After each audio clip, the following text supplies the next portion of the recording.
Charles Marshall was the kind of man who filled a room before he even entered it. His reputation, his charm, his success, they all announced his arrival long before his Italian leather shoes crossed any threshold. For 23 years, I had been Mrs. Elaine Marshall, the woman behind the man, the steady hand that built our home while he built his empire. Our life in Savannah was picture perfect. Our Georgian revival home overlooked Forsyth Park, our social calendar was perpetually full, and our marriage was the envy of our circle. At least that's what everyone thought. What I thought. "You've outdone yourself this time, Elaine," said Margaret, my oldest friend, as we stood in the Weston Harbor Ballroom the morning before Charles's birthday celebration. "Charles is going to be blown away." I smiled, surveying the room that had taken me 3 months to perfect. Crystal chandeliers hung from the ceiling, reflecting light that danced across the walls like fireflies. Tables draped in midnight blue linens dotted the space, each centerpiece a masterpiece of white orchids and silver accents. A jazz band was setting up in the corner, and the bar was being stocked with Charles's favorite single malt. 50 is a milestone, I said, adjusting a place card. I wanted everything to be perfect. What I didn't say was that things hadn't felt perfect between us for a while. Charles had been distant, working late, traveling more. I'd told myself it was the pressures of his newest development project, an oceanfront resort that had faced numerous permit challenges. I'd told myself a lot of things. "The event planner did a wonderful job with the execution," Margaret commented, running her finger along the edge of a crystal glass. I froze for just a second. "Event planner? The young woman I saw you with last week. Tall, stunning. What was her name?" "Jasmine," I said automatically, though I'd never met anyone by that name. "She's been a tremendous help." The lie slid from my lips, with surprising ease, covering the sudden chill that had settled in my stomach. I excused myself, claiming I needed to check on the cake delivery, and retreated to the ladies' room where I gripped the marble countertop until my knuckles turned white. I'd planned every detail of this party myself. Every single detail. That evening, our home buzzed with pre-party energy. I slipped into my dress, a midnight blue gown that hugged my curves before flowing gracefully to the floor. At 47, I still turned heads, though the woman in the mirror had fine lines around her eyes that hadn't been there when Charles and I first met. "You look beautiful," Charles said, appearing in the doorway of our bedroom. His tuxedo fit him perfectly, as did the smile he wore, practiced, polished, and somehow not reaching his eyes. "Thank you," I said, fastening my pearl earrings, his gift on our 20th anniversary. "Are you excited for tonight?" "It's just another birthday," he replied, adjusting his cufflinks, platinum, with his initials engraved on them. "My gift for his 45th, though I appreciate all you've done." He kissed my cheek, his cologne enveloping me in a scent I'd once found. Intoxicating, but now felt somehow suffocating. There was something different about him tonight, a nervousness, an anticipation that didn't seem connected to turning 50. "Charles," I said, catching his hand before he could step away. "Is everything all right? With us, I mean." For a moment, something flickered across his face. Guilt, perhaps, or regret. But then the mask slipped back into place, the perfect husband in his perfect tuxedo with his perfect smile. "Of course," he said, squeezing my hand. "Everything is exactly as it should be." The ballroom was alive with Savannah's elite by the time we arrived. Business partners, political connections, social acquaintances, all raising glasses to toast the man who had built his fortune reshaping the city's skyline. Charles worked the room with practiced ease, while I floated between groups, the perfect hostess ensuring everyone's needs were met. "Mrs. Marshall," a deep voice called from behind me. I turned to find Judge William Reed, one of the most powerful men in the county, and a crucial ally for Charles's latest project. What a spectacular event. Charles is a lucky man. "Judge Reed," I greeted him warmly. "Thank you for coming. It means a lot to Charles to have your support." "The support goes both ways," he said cryptically, his eyes scanning the room. "Is your daughter here tonight? I'd love to introduce her to my son." I blinked in confusion. "I don't have a daughter, Judge Reed. Charles and I never had children." A flicker of something, embarrassment, alarm, crossed his features before he smoothed them out. "My mistake. I must be thinking of another couple. If you'll excuse me." As he walked away, I felt that same chill from earlier return, spreading through my chest like frost on a window pane. Something was wrong. Terribly wrong. The evening progressed with speeches from business partners, champagne toasts, and laughter that seemed to echo off the crystal and bounce back, hollow. At 10 o'clock, it was time for my speech, the wife's tribute to her husband of 23 years. I took the microphone, my hand steady despite the unease that had been building all night.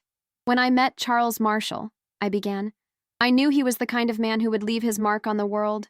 What I didn't know was how deeply he would mark my heart. The crowd awed appreciatively, and Charles smiled that perfect smile, standing at the edge of the stage. 23 years later, I stand before you all to celebrate not just the remarkable man he is, but the journey we've shared, a journey built on trust, respect, and unwavering loyalty. As I spoke those words, a movement at the back of the room caught my eye. A woman was making her way through the crowd, tall, stunning, perhaps 30 years old, with the kind of confidence that parted the sea of guests like Moses at the Red Sea. She wore a red dress that clung to her like a second skin, her dark hair cascading down her back in loose waves, and she was looking directly at Charles, who had gone very still. I faltered for just a moment before continuing. To the man who has been my rock, my partner, my— Excuse me, the woman called out, her voice carrying across the room even without a microphone. I think there's been some confusion about tonight's celebration. The room fell silent as she approached the stage, hips swaying with each step. Charles made a move as if to intercept her, but she was too quick, too determined. Who is that? Someone whispered loudly enough for everyone to hear. That's Jasmine Reed, came the reply. Judge Reed's daughter. She's an event planner. And suddenly all the pieces began to fall into place. Jasmine Reed reached for the microphone, and I, still in shock, let her take it. Up close, she was even more beautiful. Flawless skin, bright eyes, and a smile that held both triumph and malice. This party isn't for you, Elaine, she announced, her voice reverberating through the stunned ballroom. This celebration is for us, me and Charles. A collective gasp rippled through the crowd. I stood frozen, champagne glass still in hand, watching as 23 years of marriage shattered like crystal hitting marble. Charles rushed toward the stage, his face a mask of panic and rage. Jasmine, stop this, he hissed, grabbing her arm. She shook him off, eyes blazing. No more hiding, Charles. I'm tired of being your secret. She turned to address the crowd again. Charles and I have been together for over a year. We're in love. This whole party was my idea. He just didn't have the guts to tell her. The room erupted in whispers and judgmental stares. I felt hundreds of eyes on me, waiting for the tears, the breakdown, the scene that would give them something to talk about at their country club. Brunches for months to come. But something strange happened instead. A calm washed over me, as if I were watching the scene from above, detached from the humiliation unfolding before me. I smiled, not the social smile I'd perfected over decades of being Mrs. Charles Marshall, but a small, knowing smile that belonged entirely to Elaine. Is that all? I asked, my voice steady and clear. Jasmine faltered, clearly expecting hysterics. What? I asked if that's all you wanted to say, I repeated, setting my champagne glass down on a nearby table. Because if so, I'd like to continue with the evening. Confusion flashed across her perfect features. She glanced at Charles, who looked equally bewildered by my composure. You don't understand, Jasmine pressed, desperation creeping into her voice. Charles and I are planning a life together. The oceanfront resort. It's going to be ours. My father has fast-tracked all the permits. Ah, yes. Judge Reed, I said, scanning the room until I found him, standing rigid near the bar, his face ashen. I believe he and I have something to discuss. I reached into my clutch and pulled out a sealed envelope. The cream-colored paper stood out, starkly against my midnight blue gown as I walked steadily across the ballroom floor, the crowd parting silently to let me pass.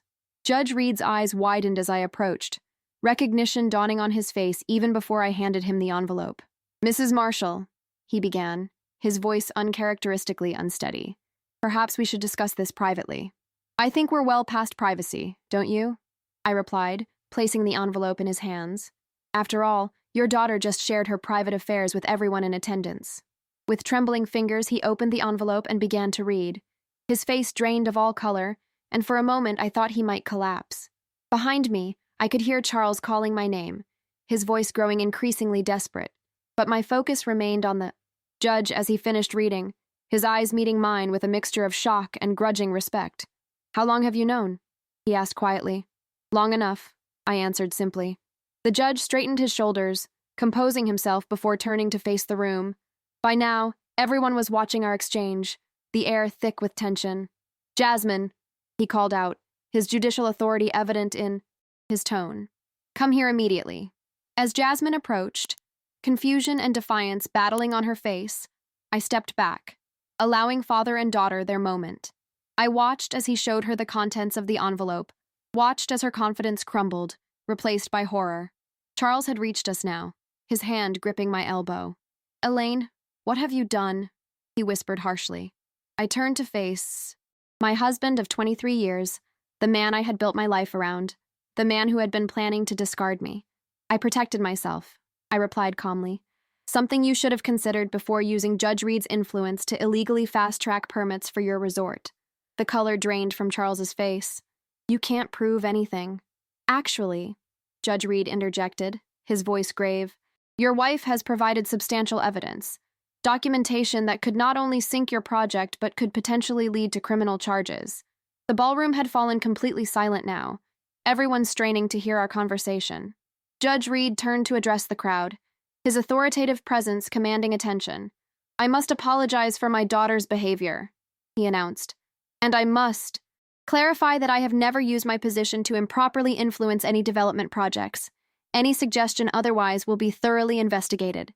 He shot a pointed look at Charles, who seemed to physically shrink under his gaze. Jasmine stood beside her father, tears streaming down her face, smearing her perfect makeup. "Daddy, Not now," he cut her off sharply. Then more quietly, "The damage you've done tonight extends far beyond this room."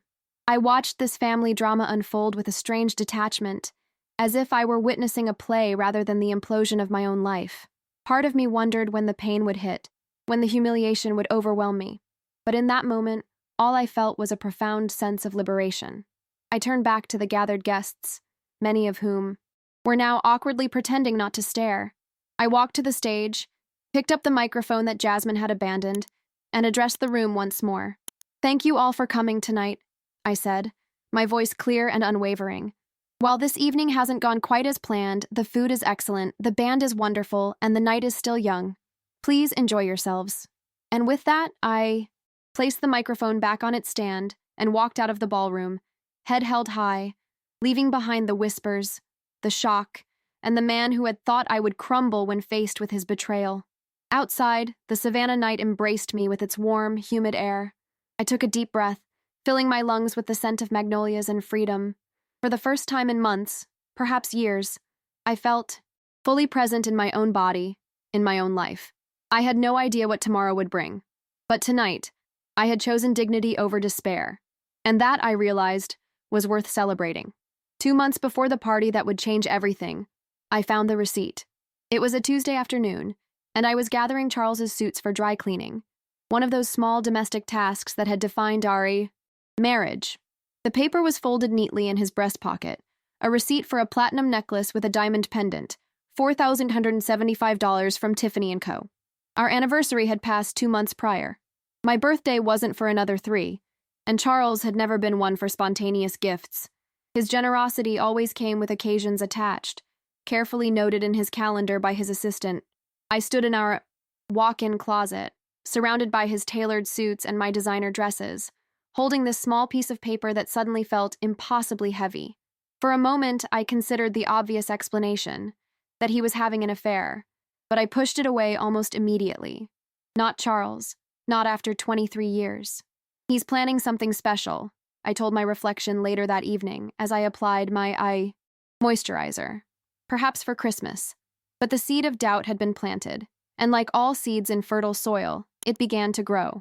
A week later, I met my book club for our monthly discussion at Savannah Coffee Roasters. We had just finished debating the merits of the latest bestseller when Helen, a relative newcomer to our circle, mentioned seeing Charles. "Your husband has excellent taste in restaurants," she said casually, stirring her latte. "That new French bistro in Charleston? Divine." I nodded, though Charles hadn't mentioned any trip to Charleston. "When were you there?" "Last weekend, Saturday evening." Charles was there with a colleague, I assume, a striking young woman. They seemed deep in conversation about some project. The others quickly changed the subject, perhaps sensing my discomfort, but Helen's words echoed in my mind. Charles had told me he was meeting with investors in Atlanta that weekend. That night, for the first time in our marriage, I checked his phone while he showered. The guilt that washed over me as I typed in his passcode, our anniversary date, how ironic, was quickly replaced by a cold, creeping dread as I found text messages from someone. Named Jay with heart emojis beside the name. Can't wait to see you again. Last night was magical. Missing your touch already. I placed the phone back exactly as I'd found it, my hands trembling slightly. When Charles emerged from the bathroom, towel wrapped around his waist, I was sitting at my vanity, methodically removing my makeup as I did every night. You look tired, he commented, pressing a kiss to the top of my head. Just a long day, I replied, watching him in the mirror. How was your meeting in Atlanta? He didn't miss a beat. Productive. I think we've secured the financing for the east wing of the resort. I nodded, swallowing the lump in my throat. That's wonderful, darling. In that moment, looking at his reflection, this man I had loved for over 2 decades, this stranger who could lie to my face without blinking, I made a decision. I would not confront him. Not yet. First, I needed to understand exactly what I was facing.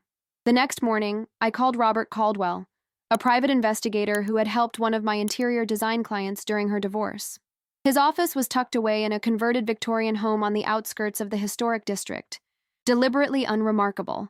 Mrs. Marshall, he greeted me, standing as I entered his modest office. Please have a seat. I perched on the edge of a worn leather chair, still unsure if I was overreacting. I need some information, I began, my voice steadier than I felt. Discreetly. Robert nodded, his expression neutral. That's what I do. For the next hour, I shared my suspicions. The receipt, the text messages, the lie about Atlanta. As I spoke, I felt a strange sense of detachment, as if I were describing someone else's marriage, someone else's pain. I need to know what I'm dealing with, I concluded, before I decide what to do next. Robert leaned back in his chair, studying me thoughtfully. Most spouses want confirmation of infidelity and then walk away. You seem to be looking for something more. I met his gaze directly. If my husband is having an affair, that's painful, but simple. People survive affairs. But if there's something else, something that threatens the life we've built together, I need to know that too. He nodded, understanding dawning in his eyes. Charles's new resort project, the one facing regulatory challenges. Exactly. Over the next few weeks, I lived a double life. On the surface, I was still Elaine Marshall, devoted wife and respected interior designer, attending charity functions on Charles's arm, managing our home, and beginning preparations for his milestone birthday. Beneath that carefully maintained facade, I was gathering intelligence, building a case, preparing for what? I wasn't sure yet. Robert's reports arrived via encrypted emails, each one revealing another layer of my husband's deception. The young woman was Jasmine Reed, daughter of Judge William Reed, whose jurisdiction included environmental and zoning regulations. The very regulations that had been holding up Charles's oceanfront resort. Their affair had begun 14 months ago, at a fundraising gala for the governor. By their third meeting, Charles had already introduced her to the resort plans. By their sixth, she was using her father's influence to expedite permits. The relationship wasn't just personal, it was a strategic business alliance. And there was more. Robert uncovered financial transactions suggesting Charles had been systematically moving assets, creating a structure that would leave me with far less than my fair share if we divorced. He had established offshore accounts, restructured his business holdings, and even amended his will. He wasn't just cheating on me. He was erasing me from his future. The most painful discovery came in the form of an email from Charles to Jasmine, dated 3 months prior.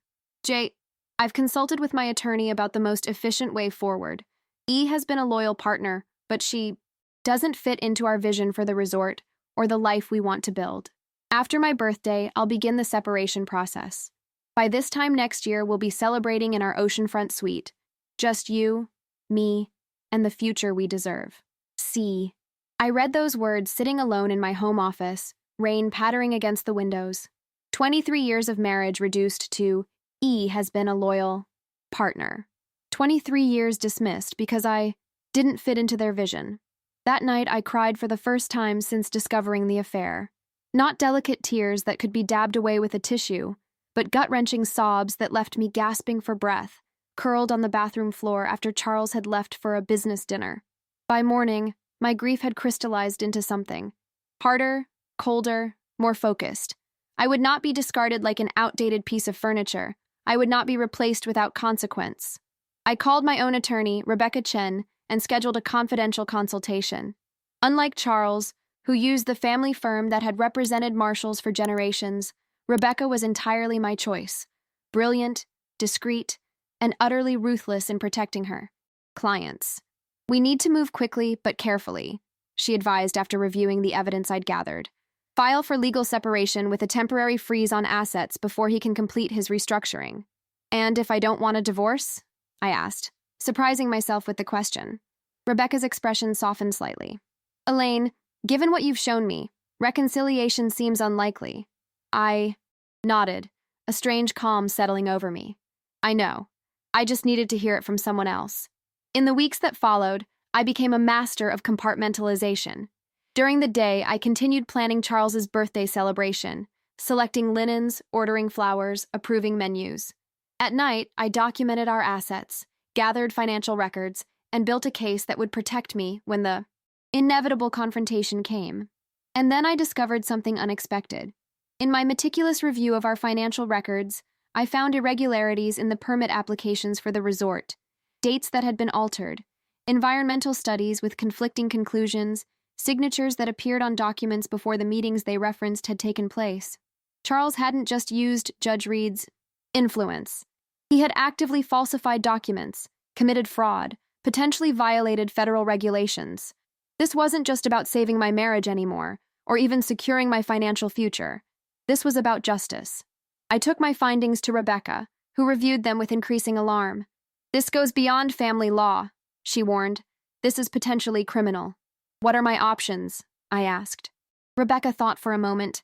"You could take this to the authorities, but that would be very public, very messy. Or you could create leverage, insurance, if you will, against whatever Charles might try to do to you." I understood immediately. "Information as protection." She nodded. "Precisely." That evening, as I finalized the seating chart for Charles's party, watching him across the room as he texted someone, Jasmine, undoubtedly, I made my decision. I would not expose him. Not yet. I would wait, prepare, and when the moment was right, I would ensure that the truth served justice in the most effective way possible. "Everything okay?" Charles asked, glancing up from his phone. "You're very quiet tonight."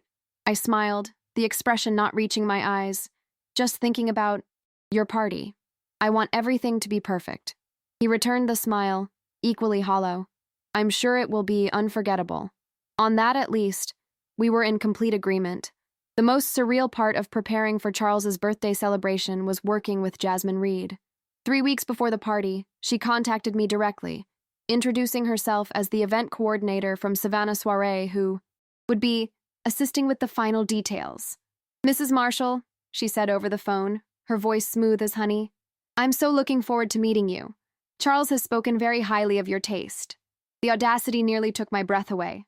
This woman, who had been sleeping with my husband for over a year, who had read emails discussing my replacement, was now inserting herself into the very event. I had meticulously planned, speaking my husband's name with casual familiarity. "Has he?" I replied, my voice betraying nothing. How thoughtful of him. We arranged to meet at the venue the following day. That night, I barely slept, rehearsing what I would say, how I would act when face to face with the woman who was helping dismantle my life, the Jasmine Reed who greeted me at the Weston Harbor. Ballroom was even more beautiful than the photographs in Robert's reports. Tall and willowy, with flawless brown skin, intelligent eyes, and an easy confidence that made her seem older than her 28 years. She wore a crisp white shirt tucked into high-waisted trousers, professional but undeniably stylish. "Mrs. Marshall?" She extended her hand, her smile warm but not quite reaching her. Eyes.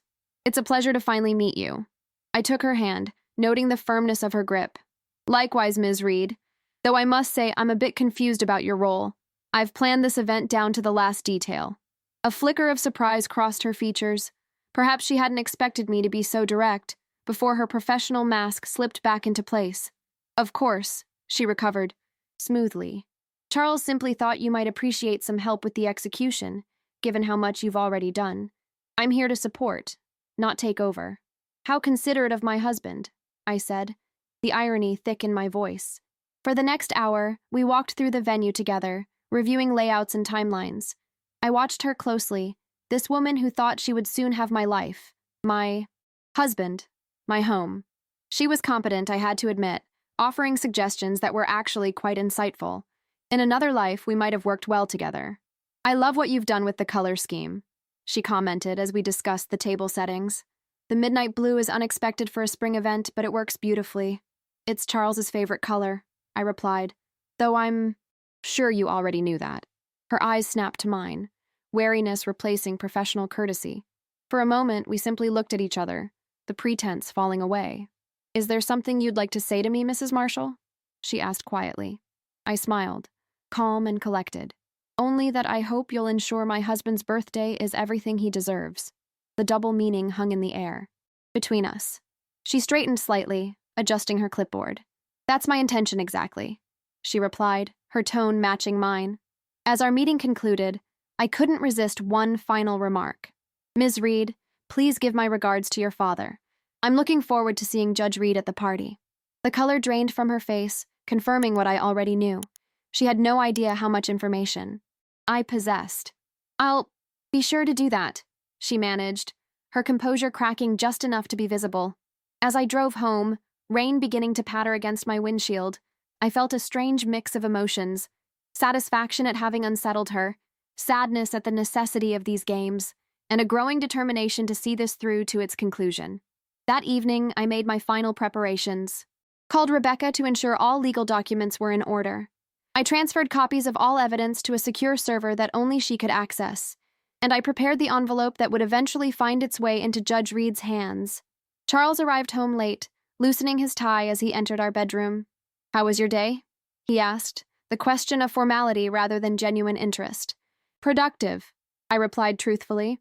I met with the event coordinator you hired.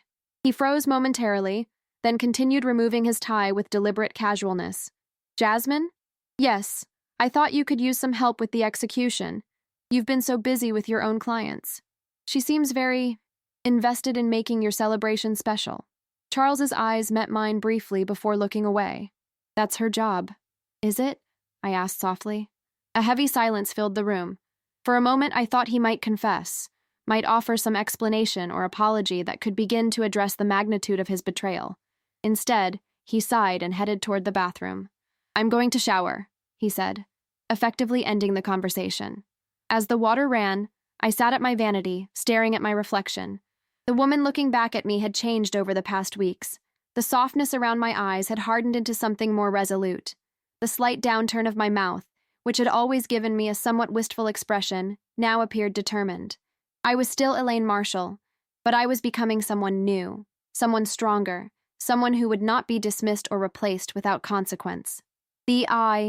Days before the party passed in a blur of final preparations and silent confrontations. Charles and I moved around each other like dancers in a macabre ballet, maintaining the appearance of a united couple while the truth festered between us. I attended charity luncheons, smiled at the right moments, and continued to play the role of devoted wife, all while waiting for the clock to run down. The night before the party, I couldn't sleep. I stood by our bedroom window, looking out at the Savannah skyline, the city lights twinkling like the stars hidden behind cloud cover. 23 years of memories washed over me. Our wedding day, buying our first home, holidays, celebrations, quiet Sunday mornings reading the paper together. Had it all been a lie? Or had we simply grown into different people wanting different things? Elaine? Charles's voice came from the bed, thick with sleep. What are you doing? Just thinking, I replied, not turning around. About tomorrow? About everything. He was silent for a moment. Come back to bed. You need your rest. I turned then, studying his face in the dim light filtering through the curtains. This man who had once been my whole world, now a stranger planning my extraction from his life. Do you remember what you said to me on our wedding day? I asked suddenly. He propped himself up on one elbow, his expression guarded. I said a lot of things that day. You said, everything I have, everything I am, I share with you freely. I believed you. Charles sighed. running a hand through his silver-streaked hair. Elaine, it's late.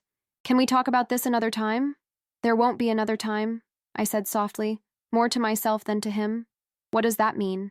A hint of alarm crept into his voice. I smiled sadly. Get some sleep, Charles. Tomorrow is your big day. The morning of the party dawned bright and clear, a perfect Savannah spring day. I went through my preparations methodically. Hair appointment, makeup, manicure. I slipped into my midnight blue gown, fastened my pearl earrings, and applied one last touch of lipstick. The woman in the mirror looked elegant, composed, ready to host one of the social events of the season. Only I knew that beneath that polished exterior was a woman preparing for battle. Charles was already downstairs when I descended, pacing the foyer in his tuxedo. He stopped when he saw me, something flickering in his eyes. Appreciation, nostalgia, perhaps even regret. You look beautiful, he said, and for a moment I allowed myself to believe he meant it. Thank you, I replied, adjusting my clutch, which now contained the envelope that would change everything. Shall we? As our car pulled away from the house, I took one last look at the home we had shared, wondering if I would ever return to it as Mrs. Elaine Marshall. Whatever happened tonight, nothing would ever be the same again. The storm had been gathering for months. Tonight, it would finally break. The morning after Charles's birthday party dawned with a silence that felt both deafening and liberating. I awoke in the guest bedroom of our home. No, my home now, having returned there alone after the catastrophic events at the Westin. The bed where Charles and I had slept for 23 years remained undisturbed down the hall, like a museum exhibit of a life that no longer existed. I lay still for a moment, eyes tracing the crown molding on the ceiling, waiting for the wave of grief to crash over me. Instead, I felt strangely light, as if a weight I'd carried for years had finally been lifted. My phone on the nightstand had been buzzing incessantly since I'd left the party, calls and texts from friends, acquaintances, and even a few reporters. I hadn't answered any of them. The only message I'd read was from Rebecca. Saw the news. You're trending on Savannah social media. Call me when you're ready. I made my way downstairs, the house quiet except for the ticking of the grandfather clock in the foyer, a wedding gift from Charles's parents, now long deceased. In the kitchen, I brewed coffee and sat at the breakfast nook overlooking our meticulously landscaped garden, watching a hummingbird dart between the azaleas. At precisely 9 o'clock, the doorbell rang. I wasn't expecting anyone, but I wasn't surprised either. When I opened the door, Charles stood on the threshold, still wearing last night's tuxedo, though now it was rumpled, the bow tie hanging loose around his neck. His eyes were bloodshot, his silver hair disheveled. He looked every bit of his 50 years, and then some. Elaine, he said, his voice hoarse, we need to talk. I stepped aside to let him enter, noting how he hesitated before crossing the threshold of what had been our shared home, just 24 hours ago. Coffee? I offered, returning to the kitchen without waiting for his response. He followed, running a hand through his hair in a gesture of frustration I'd seen countless times over our years together. I haven't been home. I've been driving around all night, trying to figure out what to do. I poured him a cup of coffee and set it on the counter between us, maintaining the physical barrier. And what did you decide? Charles stared at the steaming mug but didn't touch it. The resort project is dead. Judge Reed pulled his support publicly this morning. The environmental permits are being re-examined. The investors are backing out. I'm sorry for your professional setback, I said, my tone neutral. His head snapped up, eyes flashing with anger. Is that all you have to say? You've destroyed everything I've worked for. No, Charles, I replied calmly. You did that yourself when you decided to falsify documents and use a judge's daughter to influence his rulings. It wasn't like that, he protested weakly. Then what was it like? I asked, genuinely curious to hear how he would justify his actions. Charles sank onto a bar stool, suddenly, looking defeated. It started as a professional relationship. Jasmine's firm was handling events for some of our investors. She was smart, understood what we were trying to do with the resort. She mentioned her father might be able to help navigate the regulatory challenges. He paused, staring into his coffee. One thing led to another. And somewhere along the way, you decided I didn't fit into your vision anymore, I supplied, recalling his email to Jasmine. His head jerked up. You read my emails?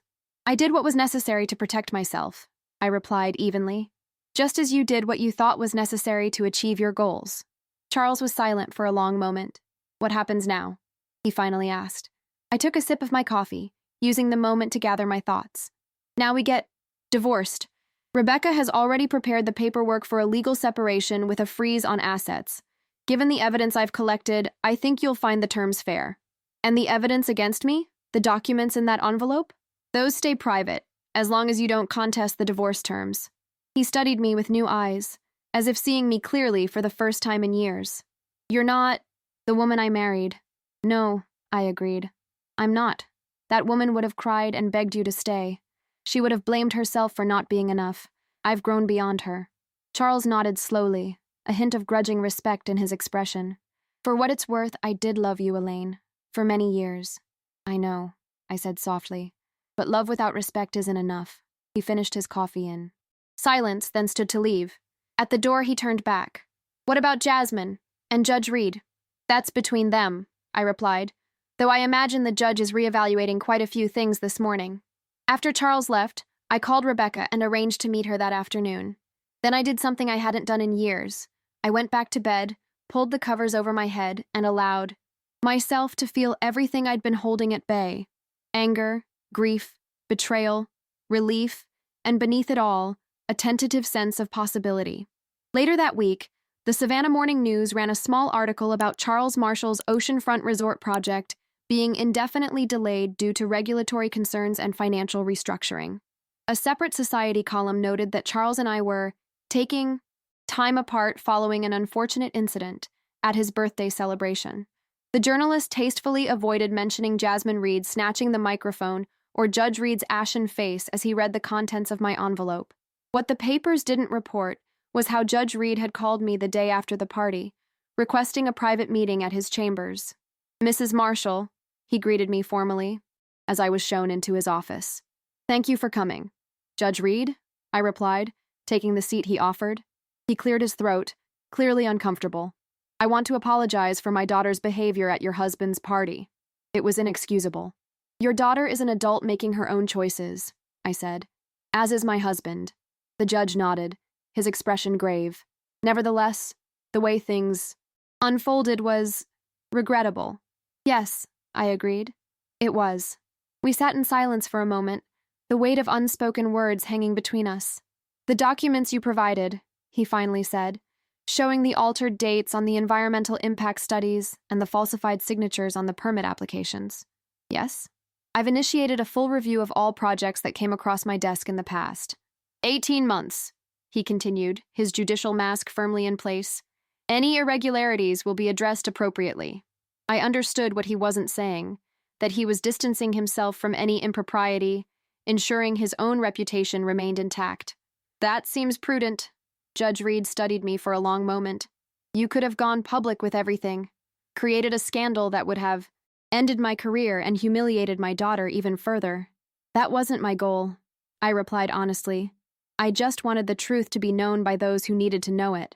He nodded slowly. You're a remarkable woman, Mrs. Marshall. I hope Charles realizes what he's lost. What Charles realizes is no longer my concern, I said, rising to leave. Good day, Judge Reed.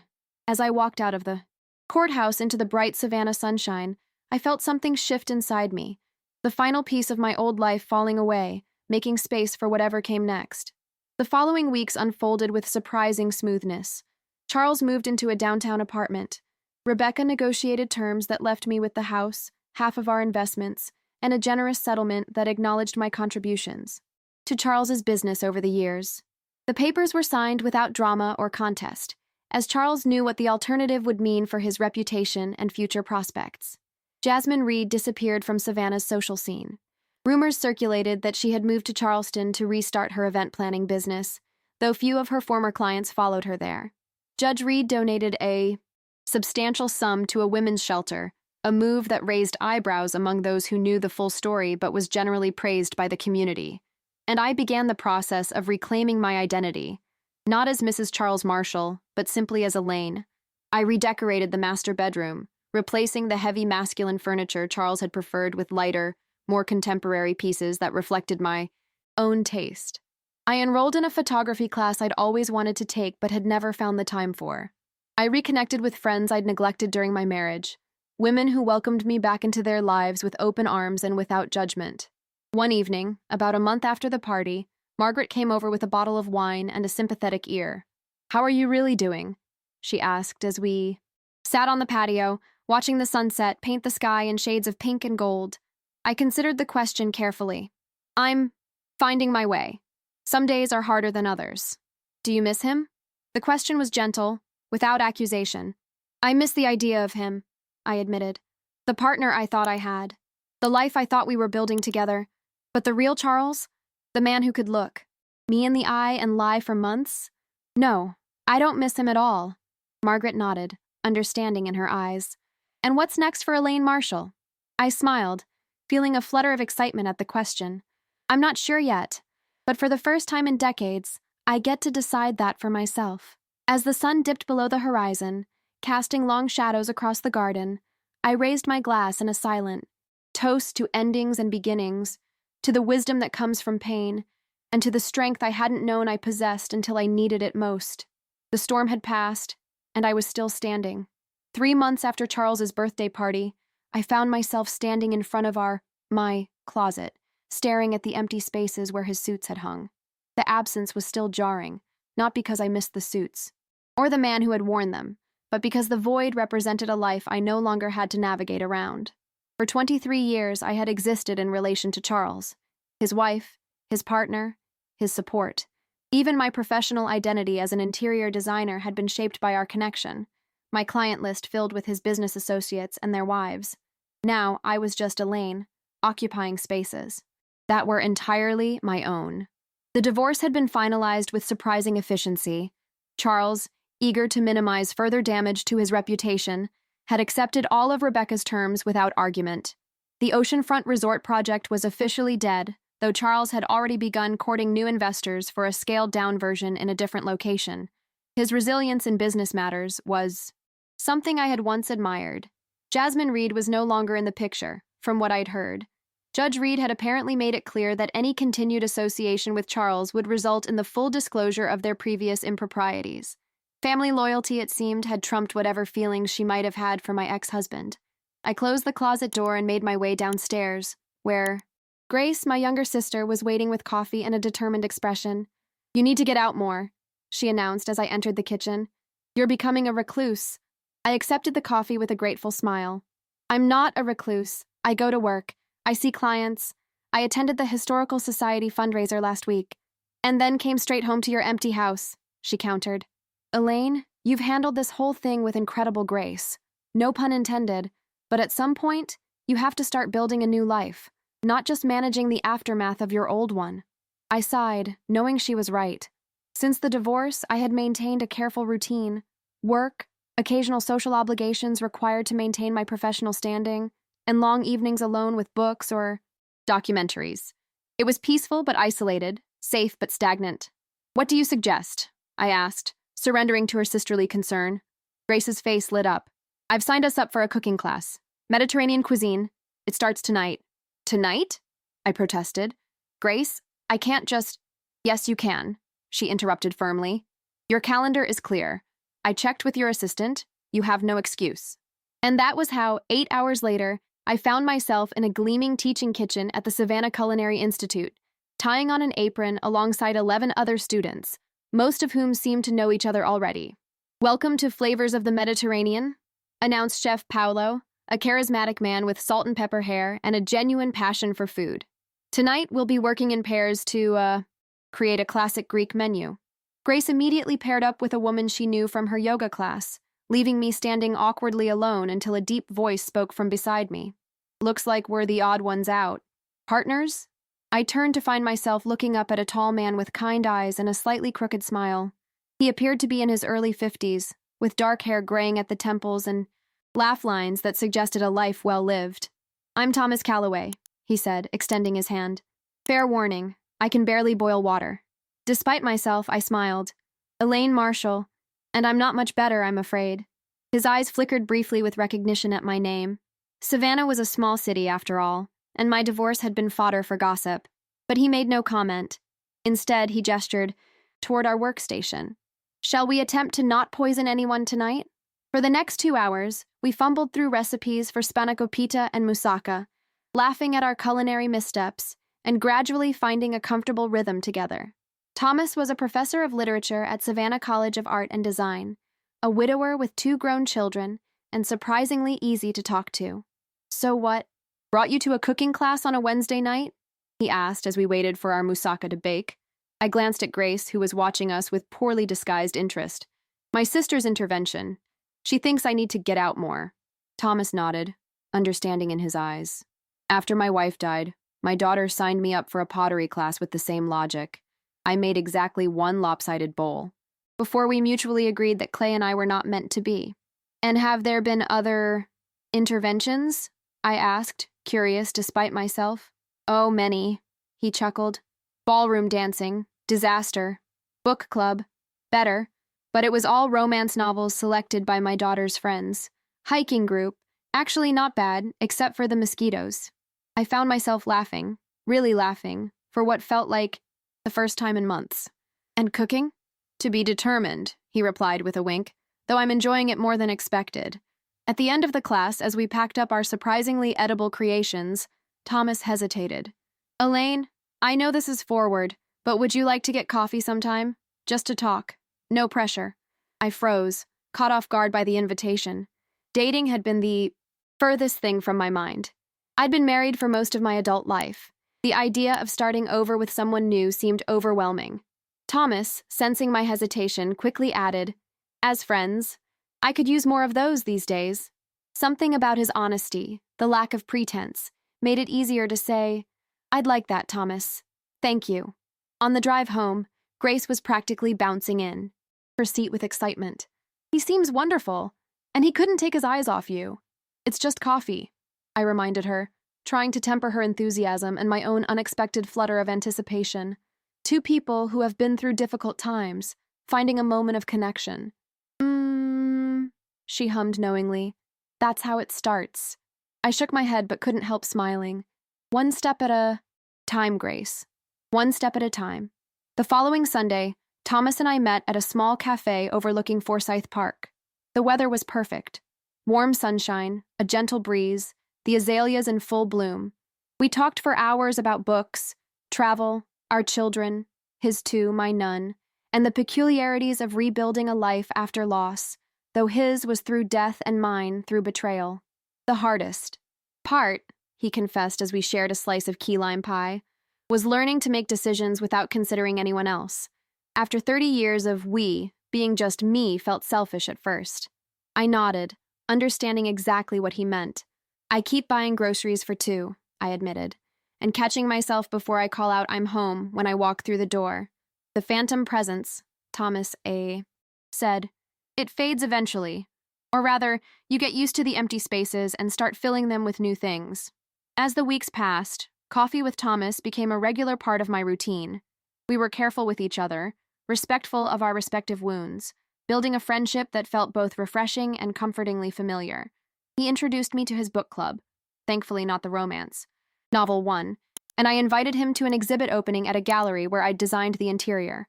Grace, of course, was delighted by this development, though she constantly pushed for more. "Has he kissed you yet?" she demanded one evening over dinner at my house. "Grace," I protested, feeling my cheeks warm. "We're friends." She rolled her eyes. "Friends who look at each other the way you 2 do?" "Please." I changed the subject, unwilling to examine too closely the growing warmth I felt whenever Thomas was near. The truth was, I wasn't ready. My heart, though healing, still carried the scars of Charles's betrayal. The idea of making myself vulnerable again was terrifying. Then came the evening that changed everything. I was attending a charity gala at the Savannah History Museum, my first major social event since the divorce, where I knew Charles would also be present. Rebecca had advised against going, concerned about potential awkwardness, but I had refused to be pushed out of spaces that had been part of my life for decades. I arrived alone, dressed in a simple but elegant black gown, and immediately felt the weight of curious stares. Charles was already there, standing near the bar with a group of business associates. Our eyes met briefly across the room, and he nodded in acknowledgement before turning back to his conversation. I was making my way through the crowd, stopping occasionally to greet acquaintances, when I heard a familiar voice that made my blood run cold. "Elaine." You look well. Jasmine Reed stood before me, as stunning as ever in an emerald green dress that emphasized her youth and beauty. Her presence was shocking. I had heard she'd left Savannah months ago. Jasmine, I replied, fighting to keep my voice steady. I wasn't expecting to see you here. She smiled, though it didn't reach her eyes. I'm back in town temporarily. Family matters. Her gaze flicked over my shoulder and her smile faltered slightly. I see Charles is here too. Have you spoken with him? No, I said simply, and I don't intend to. Jasmine stepped closer, lowering her voice. You know, I owe you an apology. What I did at the party, it was cruel and unnecessary. I studied her face, searching for sincerity and finding, to my surprise, what appeared to be genuine regret. Yes, I agreed. It was. She nodded, accepting my response without argument. For what? It's worth Charles and I. It's over. Has been since that night. That's between you and Charles, I replied, unwilling to be drawn into her confessional moment. Jasmine looked at me with something like respect. You're different than I expected. Stronger. She paused, then added, I'll be returning to Charleston tomorrow. I won't be troubling you again. As she walked away, I stood frozen, unsure how to process this unexpected encounter. I felt a hand on my elbow and turned to find Margaret at my side, concern written across her face. Are you all right? She asked. I saw you talking to her. I took a deep breath, surprised to discover that I was indeed all right. Yes, I said with genuine wonder. I really am. The rest of the evening passed in a blur of polite conversation and cautious inquiries about my new situation. I maintained my composure, neither avoiding Charles nor seeking him out, simply existing in the same space with as much grace as I could muster. As the night drew to a close, I stepped outside to wait for the valet to bring my car. The spring air was cool against my skin, a welcome relief after the stuffiness of the crowded museum. Elaine? I turned to find Thomas approaching, looking handsome in a tuxedo. Thomas? I didn't know you were here. Guest lecturer obligation, he explained with a self-deprecating smile. I was hiding in the corner with a plate of hors d'oeuvres most of the night. His expression grew serious. I saw you talking with your ex-husband's friend. Are you okay? The genuine concern in his voice touched something deep, inside me. I am, I said, realizing as I spoke that it was true. For the first time in a long time, I think I really am. Thomas hesitated, then asked, Would you like to take a walk? The garden behind the museum is beautiful at night, all lit up. I glanced back at the museum, where Charles was visible through the windows, still networking, still building his next opportunity. For a moment, I saw my old life with perfect clarity. The endless social obligations, the careful maintenance of appearances, the slow erosion of my authentic self. I'd love to, I said, turning away from the window and toward Thomas, toward something new and undefined, but infinitely more real. As we strolled through the garden, our conversation flowing easily under the stars, I felt the empty spaces inside me, beginning to fill with possibilities I had never imagined. 6 months after Charles's birthday party, I found myself in a place I never expected to be. Happy. Not the carefully curated appearance of happiness I had maintained throughout the latter years of my marriage, but a genuine lightness of being that sometimes caught me by surprise. My interior design business was thriving, ironically, bolstered by the publicity surrounding my divorce. Several of Charles's former associates' wives had quietly sought me out for projects, a silent solidarity that touched me deeply. I had hired 2 assistant designers to help manage the increased workload, young women whose fresh perspectives and technical skills complemented my years of experience. And then there was Thomas. Our friendship had evolved gradually into something more, though we both approached this new territory with careful deliberation. Neither of us wanted to rush into another relationship. We both carried histories that demanded respect and reflection. What are you thinking? Thomas asked one evening as we sat on my back patio, sharing a bottle of wine and watching fireflies dance in the twilight. That I never expected to be here, I admitted. 6 months ago, I thought my life was ending. Instead, it was just beginning.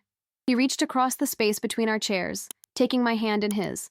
I felt the same way after Caroline died, like I'd lost not just my wife, but my entire future. It took me years to understand that grief doesn't have to be the end of the story. I squeezed his hand, grateful for his understanding. Do you still miss her? Every day, he said without hesitation. But differently now. It's like carrying a photograph in your pocket instead of an open wound in your chest. I can look at it when I want to remember, but it doesn't bleed anymore. The honesty in his answer moved me. With Charles, emotions had always been something to manage, to contain within acceptable parameters.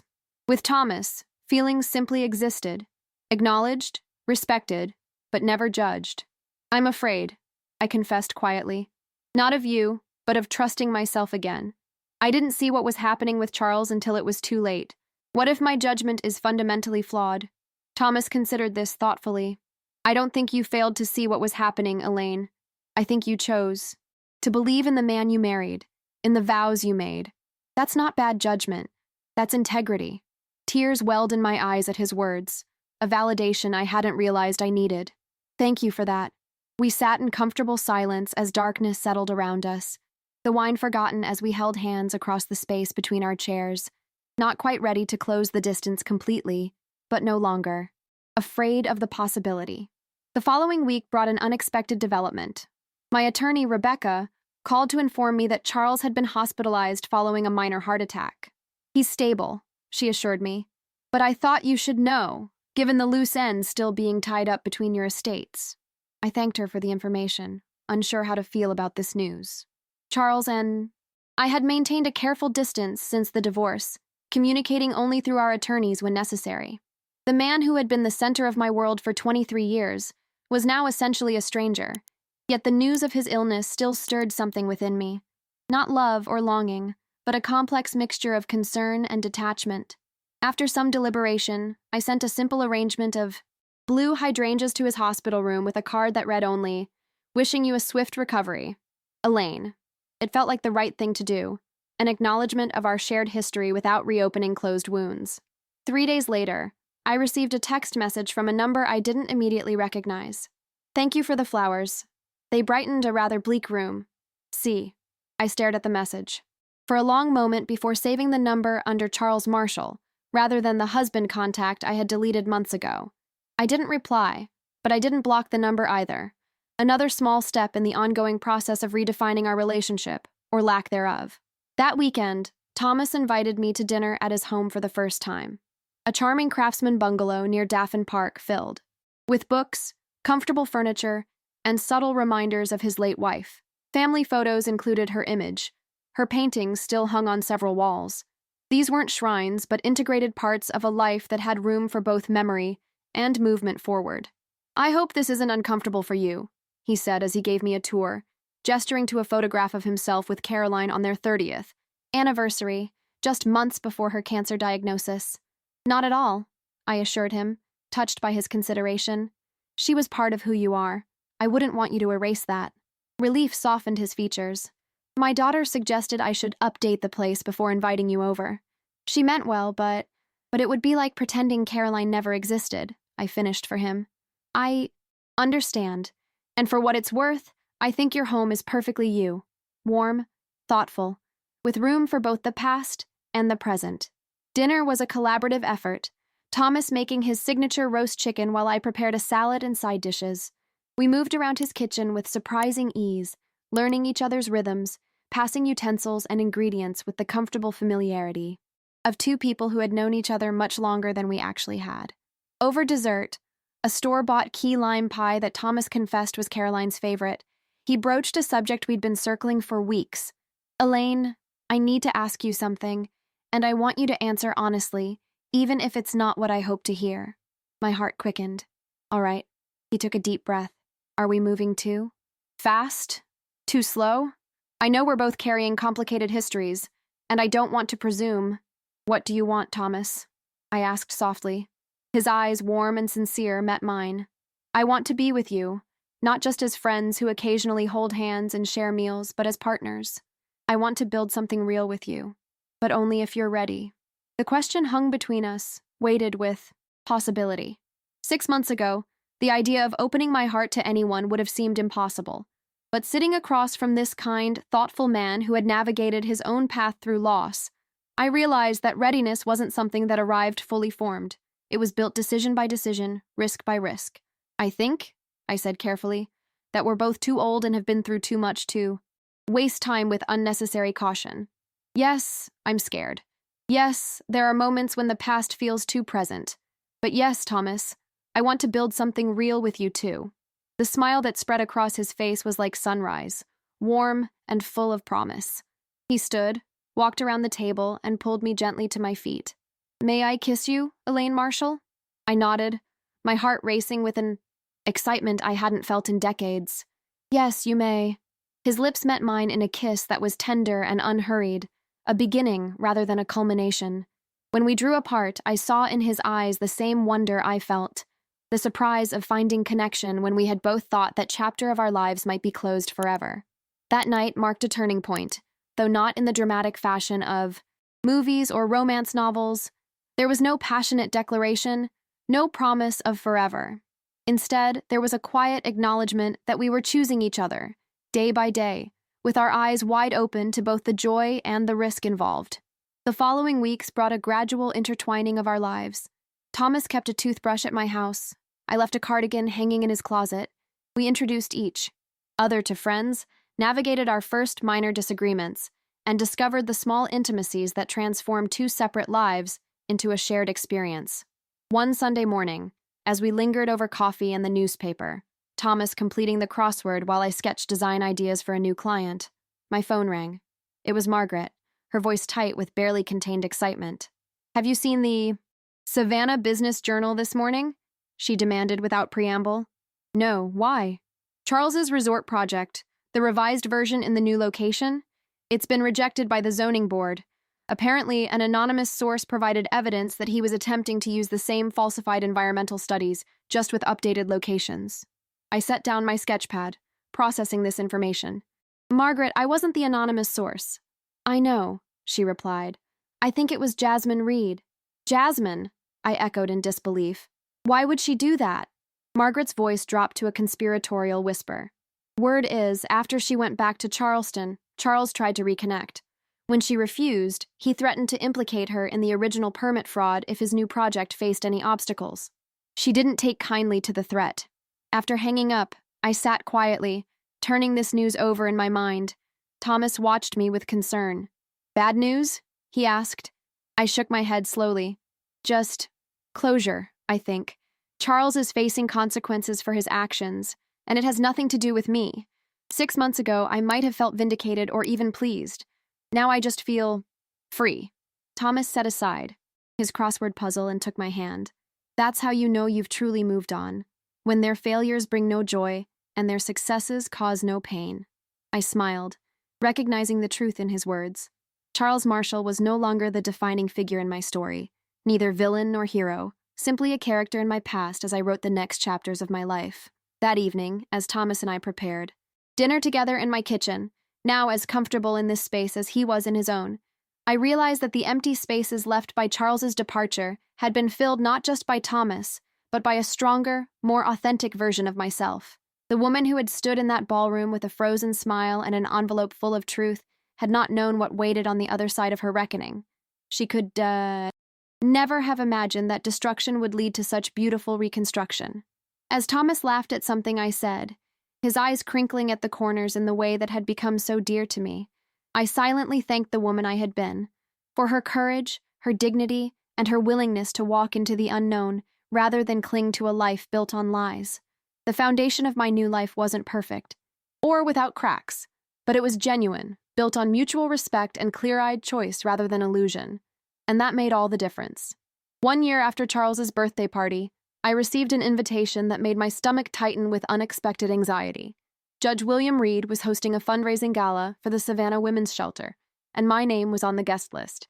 The irony wasn't lost on me. The father of the woman who had publicly humiliated me now requesting my presence at a charity event supporting women in crisis. I stared at the heavy cream-colored card, running my fingers over the embossed lettering. My first instinct was to decline, to protect the peace I had so carefully cultivated over the past year. But something stopped me, a curiosity perhaps, or a desire to prove to myself that I had truly moved beyond the events of that night. You don't have to go, Thomas said when I showed him the invitation that evening. We were at his house, where I now spent several nights a week, our relationship having settled into a comfortable rhythm that balanced togetherness with independence. No one would blame you for avoiding that particular social circle. I know, I replied, curling my feet beneath me on his sofa. But part of me thinks I should. Not for Judge Reed or anyone else, but for myself, to show that I'm not hiding. Thomas nodded, understanding as always. Then I'll be your +1, if you'd like the company. The night of the gala, I chose a dress in deep emerald green, deliberately avoiding both the midnight blue of Charles's birthday party and the red that Jasmine had worn. Thomas looked handsome in his tuxedo, his bow tie slightly crooked in a way that I found endearing. Ready? He asked as we stood in my foyer, about to leave. I took a deep breath. As I'll ever be. The event was being held at the Savannah Golf Club, its ballroom transformed with tasteful decorations in silver and white. As Thomas and I entered, I felt the subtle eye shift in energy that signaled recognition, heads turning, whispers exchanged behind hands. I had expected this, had prepared myself for it, but the reality still sent a flutter of unease through my chest. Thomas's hand at the small of my back was steady, grounding. You look beautiful, he murmured, and everyone here knows it. I smiled up at him, grateful for his presence. We made our way through the crowd, accepting glasses of champagne from a passing waiter. I was greeting an old client when I felt a presence at my shoulder and turned to find Judge Reed himself, distinguished in his tuxedo, his expression carefully neutral. Mrs. Marshall, he said, then quickly corrected himself. Ms. Marshall, thank you for coming tonight. Judge Reed, I acknowledged with a polite nod. This is, Thomas Calloway, my partner. The two men shook hands, sizing each other up with the wariness of territorial animals. The shelter is doing important work, I continued, breaking the awkward silence. I'm happy to support their efforts. Judge Reed seemed to relax slightly. Yes, they are. In fact, I'd like to introduce you to their executive director. She's been an admirer of your interior design. Work and mentioned hoping to meet you tonight. As he led us through the crowd, I caught sight of a familiar figure across the room. Charles, looking thinner than when I'd last seen him, standing with a small group near the bar. Our eyes met briefly, and he inclined his head in acknowledgement before turning back to his conversation. The executive director of the women's shelter, Dr. Amara Wilson, was a formidable woman in her 60s with silver hair and penetrating dark eyes. She greeted me warmly, expressing admiration for a commercial project I had completed earlier that year. We're renovating our residential facilities, she explained, and I've been collecting ideas. Your work at the new wellness center downtown is exactly the blend of functionality and comfort we're hoping to achieve. What began as polite conversation quickly evolved into a substantive discussion of the shelter's needs and my potential involvement. By the time we parted ways, I had agreed to visit the facility the following week to discuss consulting on their renovation, potentially pro bono, depending on their budget constraints. That was unexpected, Thomas commented as we moved toward the buffet. Tables. But you seemed energized by the possibility. I nodded, surprised myself by my enthusiasm. It would be meaningful work, using my skills to create spaces where women in crisis can feel safe and valued. I trailed off, the parallel to my own journey not lost on me. Thomas squeezed my hand. You'd be perfect for it. As the evening progressed, I found myself relaxing, even enjoying the event. The initial whispers had subsided.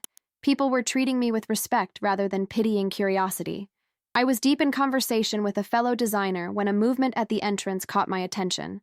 Jasmine Reed had arrived, on the arm of a man I didn't recognize. She looked elegant in a simple black dress, more subdued than I remembered her. Our eyes met across the room, and for a moment, neither of us moved. Then, to my surprise, she excused herself from her companion and began making her way toward me. Thomas, noticing the situation, moved protectively closer. We can leave if you'd prefer, he murmured. No, I said quietly. It's all right. Jasmine stopped a respectful distance away, her expression guarded but not hostile. Elaine, she said, foregoing formality. You look well. As do you, I replied evenly. I understand you've returned to Savannah. She nodded. Temporarily. I'm helping my father with some family matters.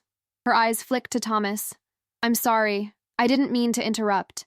Thomas Calloway, he introduced himself, his tone polite but cool. Elaine's partner. Something like relief flickered across Jasmine's features. It's nice to meet you. She turned back to me. I won't keep you. I just wanted to say, well, I'm glad you came tonight.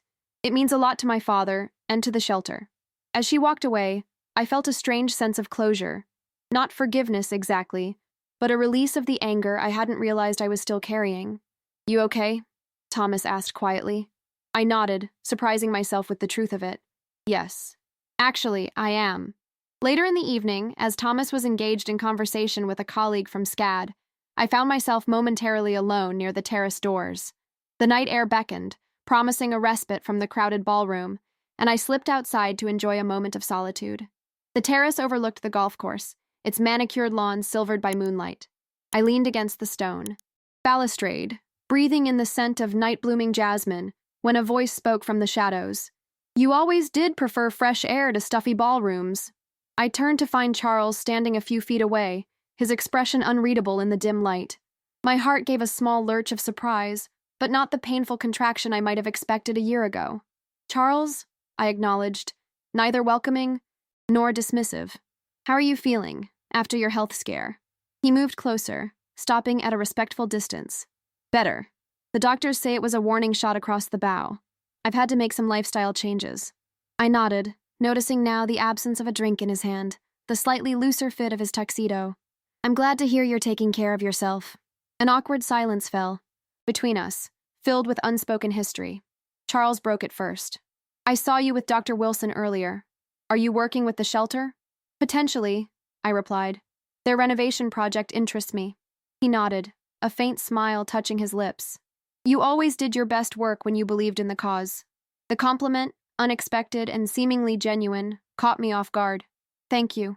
Charles glanced back toward the ballroom, where Thomas was visible through the glass doors, scanning the crowd. Looking for me, I realized. "Your new partner seems like a good man." "He is," I said simply. "You deserve that," Charles said quietly. "Someone good?" I studied him in the moonlight, this man who had been the center of my world for so long. He looked older, humbled perhaps by the events of the past year, the failed resort project, the heart attack, the social fallout from our very public divorce. "What happened with the resort?" I asked, genuinely curious rather than seeking to wound. Charles sighed, running a hand through his hair in a gesture so familiar it sent an echo of memory through me. "It fell apart. After the zoning board rejection, the investors pulled out.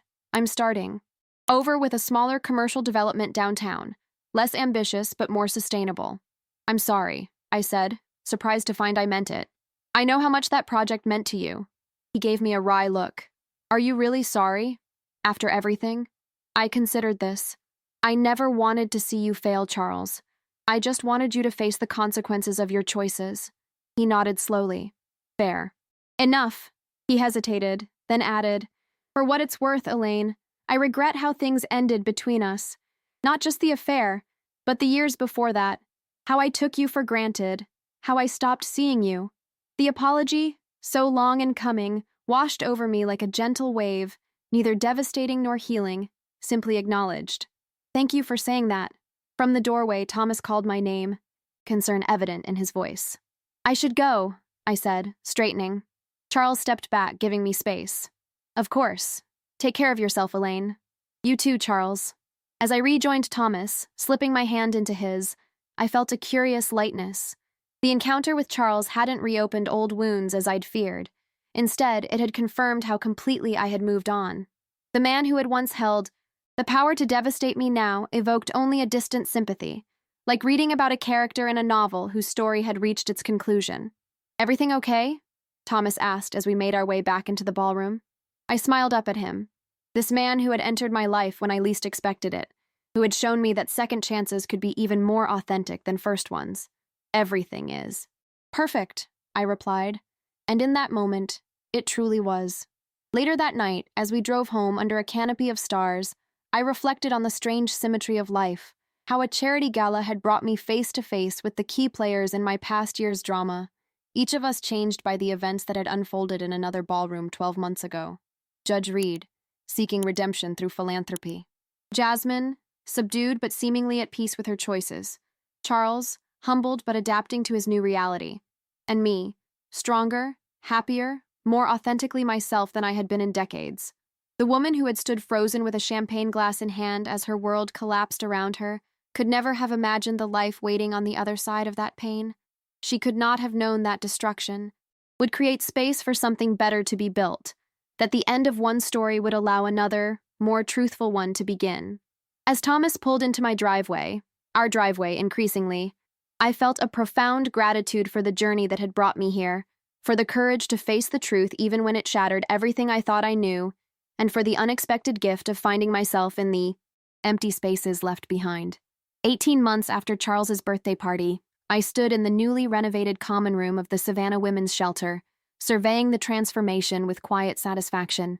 What had once been a sterile institutional space with fluorescent lighting and worn furniture was now a warm sanctuary filled with comfortable seating in soothing colors, soft lighting that mimicked natural sunshine, and thoughtful touches designed to offer both privacy and community. "It's beyond what we imagined," Dr. Wilson said, standing beside me with undisguised awe. "You've created a space that feels like a home, not an institution." "That was exactly the goal," I replied, watching as a young woman with a toddler on her hip settled into one of the window nooks I'd designed, specifically for mothers who needed moments of peace while keeping their children close. Every woman who comes through these doors is seeking safety, but they deserve beauty too. What had begun as a consultation had evolved into a passion project over the past 6 months. I had not only donated my design services, but had also leveraged my connections in Savannah's design community to secure donations of furniture, fixtures, and materials. The renovation had expanded from the common areas to include the residential suites, administrative offices, and children's playroom. I had found unexpected purpose in this work, channeling my own experience with emotional trauma into creating spaces that promoted healing and dignity. The shelter staff had been initially hesitant to work with, someone from Savannah's elite social circles, but my personal story, shared carefully and only when relevant, had helped bridge that gap. "We're hosting a small ceremony next week to officially unveil the renovation," Dr. Wilson continued. "The board would be honored if you'd say a few words about the design concept." The thought of speaking publicly about the project sent a flutter of anxiety through me. Despite my professional confidence, I had always preferred to remain behind the scenes. "I'm not sure I'm the right person to be the face of this project," I demurred. "The focus should be on the shelter's work, not the designer." Dr. Wilson's expression softened with understanding. "Your contribution goes beyond aesthetics, Elaine. You've shown our residents that they deserve beauty and dignity after trauma. That's a powerful message coming from someone who's walked a similar path." Her words resonated in a way I hadn't expected. Over the past year and a half, I had rebuilt my life piece by piece, finding strength in vulnerability and purpose in pain. Perhaps sharing that journey, even in the context of a design project, could offer hope to women still in the midst of their own reconstructions. "I'll think about it," I promised. That evening, as Thomas and I prepared dinner in his kitchen, a routine we had perfected over months of shared meals, I mentioned Dr. Wilson's request. "She wants me to speak at the unveiling ceremony," I explained, dicing bell peppers with practiced precision. "About the design concept and the renovation process." Thomas looked up from the chicken he was seasoning. "You don't sound thrilled about the idea." I sighed, setting down my knife. "It's not that I don't want to support the shelter, it's just, speaking publicly about the project means, inevitably, touching on why it matters to me personally." "Ah," Thomas nodded, understanding immediately. "You're worried about reopening old wounds?" "Not exactly," I corrected, struggling to articulate the complex emotions swirling within me. "The wounds have healed mostly. It's more that I've worked so hard to move beyond being defined by what happened with Charles. Speaking at an event where many attendees will know my history feels like stepping back into that narrative." Thomas wiped his hands on a dish towel and moved to stand beside me, his presence steady and reassuring. "I understand that concern. But consider this. Maybe speaking about the project isn't stepping back, but moving forward in a new way. Using your experience to help others isn't being defined by your past. It's transforming it into something meaningful." His perspective shifted something in my thinking. I had been viewing Dr. Wilson's request through the lens of my old identity, Elaine Marshall, the betrayed wife who had maintained her dignity through public humiliation. But perhaps there was another way to see it. As Elaine Marshall, the woman who had used her professional skills and personal insight to create spaces of healing for others traveling similar paths. "You might be right," I admitted, picking up my knife to resume my task. "I'll sleep on it." The decision crystallized the Following morning as I reviewed photographs of the shelter renovation for my portfolio. Looking at the before and after images, I was struck by the parallels to my own journey. The stripping away of what no longer served, the careful preservation of structural integrity, the thoughtful addition of elements that brought warmth and authenticity. I called Dr. Wilson and accepted her invitation. The unveiling ceremony was small but significant. Board members, major donors, shelter staff, and a few current and former residents who had chosen to attend. Judge Reed was there in his capacity as a major donor, along with several other prominent Savannah citizens. Thomas sat in the front row, his encouraging smile a touchstone whenever my nerves threatened to overtake me. When it was my turn to speak, I approached the podium with a calm that surprised me. Looking out at the assembled faces, some familiar, some strangers, all united by their support for the shelter's mission, I found my voice steady and clear. When I was approached about this renovation project, I began, I was asked to create spaces that would feel safe, dignified, and healing. As a designer, these were familiar considerations: light, color, texture, function. But as a woman who has experienced her own form of emotional trauma, I understood that what we were really creating was something less tangible, but far more important: possibility. I gestured to the transformed space around us. Every element you see was chosen with intention. The seating arrangements that offer both community and privacy. The lighting that can be adjusted according to need and mood. The materials that wear well but still feel luxurious to the touch. Because everyone who comes through these doors deserves not just safety, but beauty. Not just shelter, but home. Not just ending, but beginning. As I spoke, I noticed Judge Reed watching me intently, his expression unreadable. In the 18 months since that fateful night, our paths had crossed occasionally through my work with the shelter, our interactions polite but distant. I had never asked what consequences, if any, Jasmine had faced for her role in Charles's schemes, and he had never volunteered the information. In my own life, I continued, I've learned that healing isn't about erasing what happened, but about building something new and true from the experience. That's what we've tried to create here. Spaces that honor the reality of trauma while nurturing the possibility of renewal. After the ceremony, as guests mingled over refreshments, Judge Reed approached me, his judicial demeanor softened by what appeared to be genuine emotion. "That was a powerful speech, Ms. Marshall," he said. "An extraordinary work you've done here." "Thank you," I replied. "The shelter means a lot to me." He nodded, glancing around at the transformed space. "Jasmine called me last week," he said unexpectedly. "She's completing her master's in social work in Charleston. She mentioned that your work here was part of what inspired her change in direction." The information caught me off guard. "I wasn't aware of that." "Nor was I until recently," Judge Reed admitted. "The events of that night, at Charles's party, forced both of us to confront uncomfortable truths about ourselves, about each other." He paused, seeming to choose his next words carefully. "Sometimes public reckonings, painful as they are, create the opportunity for private transformations." The wisdom in his observation resonated deeply. "Yes," I agreed. "They certainly do." As Judge Reed moved away to speak with other guests, Thomas appeared at my side, slipping his arm around my waist. "You were magnificent," he murmured. "How are you feeling?" I leaned into his embrace, drawing strength from his steady presence. "Lighter," I replied truthfully, as if I've set down something I didn't realize I was still carrying. Later that evening, as we walked along the riverfront, the spring air warm and fragrant with blooming jasmine, Thomas stopped suddenly and turned to face me. "I have something to ask you," he said, an uncharacteristic nervousness in his voice. My heart quickened, recognizing the significance in his tone. "All right." Thomas took both my hands in his. "These past 18 months with you have been the most unexpected gift. After Caroline died, I thought, that chapter of my life was closed forever. I never imagined finding someone who would make me feel this way again. Not just loved, but truly seen and understood." Tears pricked at my eyes as I squeezed his hands. "I feel the same way.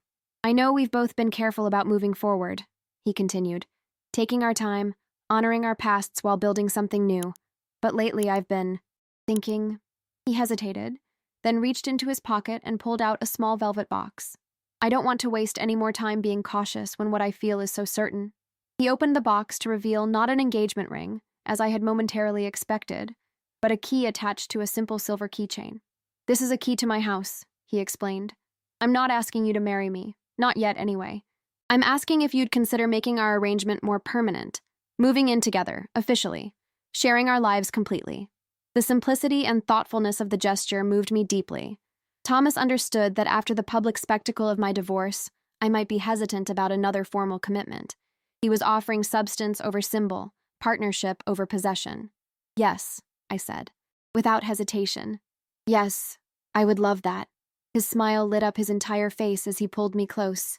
"We can take our time figuring out the details, whether we live in my place or yours, or look for something new together. What matters is that we're building this life as equals, with open eyes and whole hearts." As we continued our walk, making plans and sharing dreams, I marveled at the journey that had brought me to this moment. The woman who had stood in that ballroom 18 months ago, dignity her only shield against public humiliation, could never have imagined the rich, authentic life waiting on the other side of that pain. Charles's betrayal, which had once seemed like the end of everything, had actually been the beginning. The catalyst that forced me to dismantle a life built on me.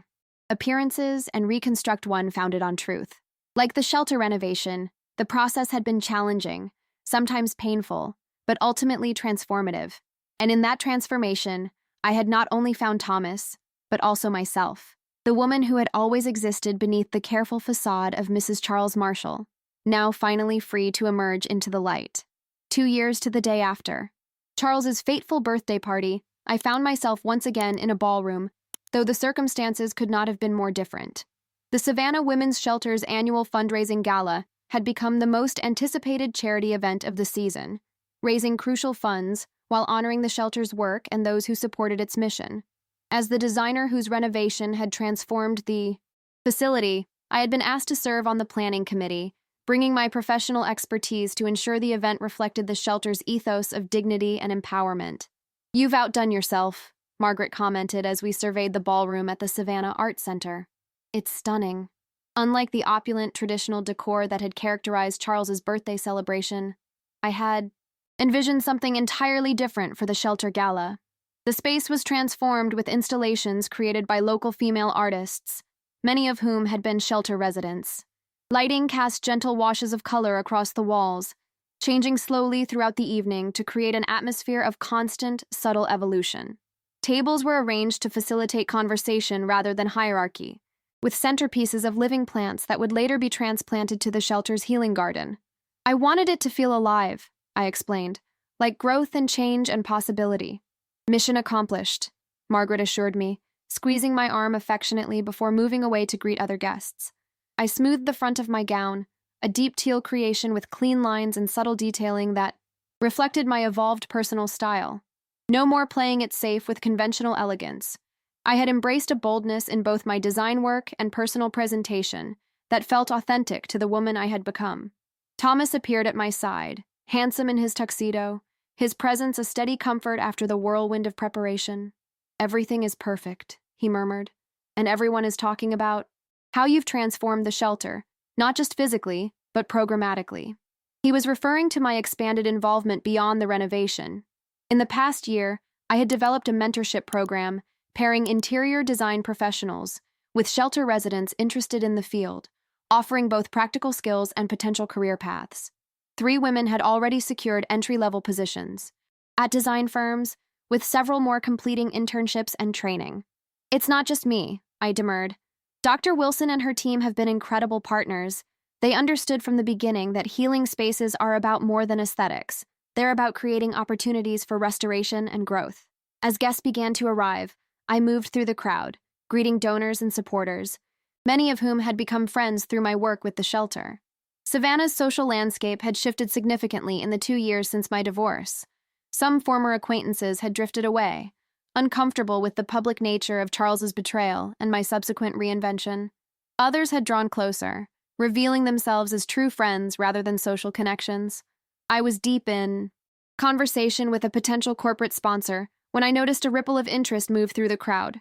Following the subtle shift in attention, I saw Charles entering the ballroom alone. He had become a significant donor to the shelter in the past year, though our paths rarely crossed at events due to careful scheduling on both parts. This evening was different. As the gala's designer and a key figure in the shelter's programming, I would not absent myself. And Charles, as a major donor, had every right to attend. It was, I reflected, a measure of how far we had both come that we could occupy the same space without drama or discomfort. Our eyes met briefly across the room, and he nodded in acknowledgement. I returned the gesture before turning my attention back to my conversation, though I was aware of a subtle shift in my awareness. Not pain or anger, but a heightened consciousness of his presence, like a phantom limb occasionally making itself known. The formal program began with Dr. Wilson, welcoming guests and outlining the shelter's accomplishments over the past year. I listened with pride as she highlighted the renovation and the mentorship program, then invited one of the program's graduates, a woman named Sophia, who had fled an abusive marriage with nothing but her children and the clothes on her back, to share her story. When I first came to the shelter, Sophia began, her voice steady despite the emotion evident in her eyes, I couldn't imagine a future. I was defined by what I had lost, by the betrayal and abuse I had endured, the physical. Safety was essential, of course, but what truly began my healing was being in a space that made me feel valued. She gestured around the ballroom. The woman who created that space, who showed us that beauty and dignity belong to everyone, regardless of circumstance, also showed me a path forward. Through the mentorship program, I discovered not just skills, but purpose. Today, I have my own apartment, a job I love at an interior design firm, and most importantly, my children see their mother building something new instead of mourning what was lost. As applause filled the room, I blinked back tears, deeply moved by Sophia's journey and humbled by the role I had played in it. This was the true measure of the past 2 years, not the pain I had endured, but the meaning I had created from it. The evening continued with dinner and a spirited auction raising funds for shelter programming. I circulated among the tables, thanking donors and answering questions about the mentorship program. As the formal portion of the evening concluded and guests moved to the dance floor or gathered in conversation groups, I stepped outside onto the terrace for a moment of quiet reflection. The night. Air was warm and heavy with the scent of blooming wisteria, a quintessential Savannah spring evening. I leaned against the stone balustrade, watching the moon's reflection ripple across the river, feeling a profound sense of contentment. Your design for the gala is remarkable, a familiar voice spoke from behind me. Much more interesting than traditional charity event decor. I turned to find Charles standing a respectful distance away, his expression open but cautious. Thank you, I replied. That was the intention. He moved to stand beside me at the balustrade, leaving ample space between us. Dr. Wilson tells me the mentorship program was your concept. 3 women placed in jobs already. That's significant impact. I nodded, unexpected emotion tightening my throat. 2 years ago, Charles and I would have attended this gala together, my accomplishments subsumed under his identity as the prominent businessman and his philanthropic wife. Now my work stood entirely on its own merit, recognized and valued independently. It's been the most meaningful work of my career, I acknowledged. Charles was quiet for a moment, his gaze fixed on the river below. I've been following your success from a distance, he finally said.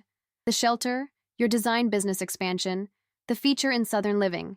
You've thrived, Elaine. I'm genuinely happy for you. The sincerity in his voice surprised me. Thank you. I hear your new development downtown is proceeding well. He nodded. On a more modest scale than the resort would have been, but perhaps better for it. More sustainable, more integrated with the community. He paused, then added with a rueful smile. I've learned some valuable lessons about the dangers of unchecked ambition. We stood in companionable silence for a moment, the music from the ballroom drifting out onto the terrace. It was strange to be here with Charles, 2 years after the night that had changed everything, both of us so fundamentally altered by the events that had unfolded. I saw Thomas earlier, Charles remarked. You seem happy together. We are, I confirmed, a smile warming my face at the thought of the man who had become my partner in every sense of the word. We're building something real. Charles nodded, understanding in his eyes. That's what I always admired most about you, Elaine. Your ability to build, to create beauty and meaning. I lost sight of that somewhere along the way, started seeing you as an accessory to my life rather than a creator of your own. The insight, coming so long after our separation, was oddly healing, an acknowledgement of what had gone wrong between us that required nothing from me in response. I should get back inside, I said gently. But thank you for your support of the shelter. It matters. As I turned to leave, Charles spoke once more. Elaine, for what it's worth, I'm sorry. Truly sorry. Not just for Jasmine, but for the years before that. For taking you for granted, for not seeing who you really were. I paused, letting his words settle over me like a benediction, closing a chapter that had remained partially open despite the passage of time. I know, I replied simply. Thank you for saying it. When I returned to the ballroom, I found Thomas waiting near the entrance, concern etched on his face. I saw you talking with Charles, he said quietly. Are you all right? I reached for his hand, intertwining our fingers. Yes, I assured him. Better than all right, actually. It felt like closure, the final piece falling into place. His expression softened with understanding. Good. You deserve that peace. As we moved back into the celebration, greeting friends and colleagues, I was struck by the journey that had brought me to this moment. 2 years ago, I had stood in another ballroom, my world collapsing around me as Jasmine Reed grabbed the microphone and exposed the lies at the foundation of my marriage. I had maintained my dignity then through shock and preparation, through the envelope that had contained truth and consequences. Tonight, I stood in a different ballroom, surrounded by people who knew me for my work and my character, rather than my marital status. My dignity now came not from withstanding humiliation, but from creating something meaningful from the ruins of what had been destroyed, the envelope that had once been my protection had led to this unexpected rebirth, a life more authentic, more purposeful, and ultimately more joyful than the carefully curated existence I had lost. Later that evening, as Thomas and I danced beneath the shifting colored lights, his arms solid and secure around me, I realized that my true reckoning had never been the public moment of revelation at Charles's birthday party. It had been the quiet, daily decisions that followed, to rebuild rather than retreat, to create rather than condemn, to transform pain into purpose. What are you thinking? Thomas murmured, noting my contemplative expression. I smiled up at him, this man who had shown me that love could be a partnership of equals, built on mutual respect and genuine seeing. I'm thinking about reckonings, how sometimes what feels like an ending is actually the beginning of something far better than we could have imagined. He pulled me closer, understanding without needing further explanation. To beginnings, then, he said softly. To beginnings, I agreed, resting my head against his shoulder as we swayed to the music, surrounded by the beauty we had created together. In the 2 years since that fateful night, I had discovered a profound truth. Dignity isn't found in maintaining appearances or in public vindication. It's built in the quiet moments of choosing authenticity over illusion, purpose over bitterness, creation over destruction. It's found in the courage to stand in your truth, even when that truth shatters everything you thought you knew. And sometimes, the greatest dignity of all comes not from holding on, but from letting go, of expectations, of pretense, of the story you thought defined you, and allowing yourself to become something new, something real, something entirely your own. As the gala continued around us, I closed my eyes and simply existed in the moment, grateful for the journey, even with its painful passages that had led me here. The woman who had once smiled frozen with a champagne glass in her hand had become the woman dancing with quiet joy in the ballroom she had designed, her heart full and her future wide open. The envelope that had once contained evidence of betrayal had, in the end, delivered something far more valuable, the key to my own liberation. And that, I realized, was the most powerful reckoning of all.